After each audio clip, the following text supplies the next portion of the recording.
Initial texture upload, also known as a texture push. We got some monkey wrench macros here. We have the texture put command, which is our push, no parameters.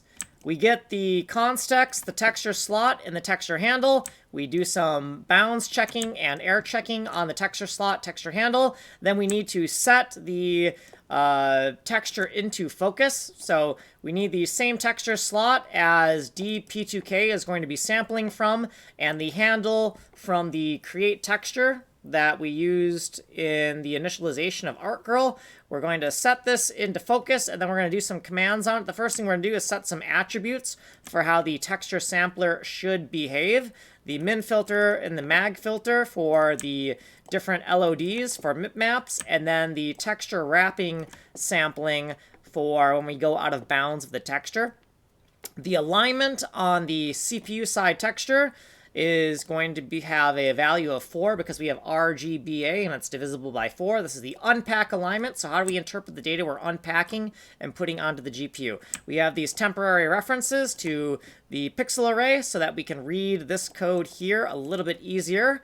And this is our actual upload command, text image 2D.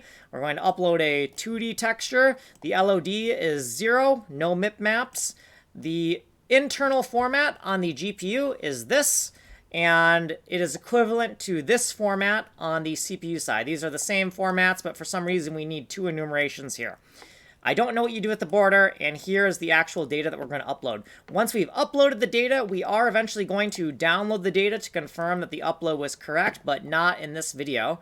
And we're not going to make a text get function, because why make a separate function when we only need to do that logic once? So we're going to inline it here. Further down, in the render pipeline load function, this is where we're calling the texture put function right after we put the uniform values. Both say put onto GPU because that's where we're putting those values. Footnotes and a whole bunch of other footnotes because I wanted to read the fucking manual and know what I was doing. Here's what we did in this video, and you're on this video. You get the source code here. All right, we're out of here. Video 174.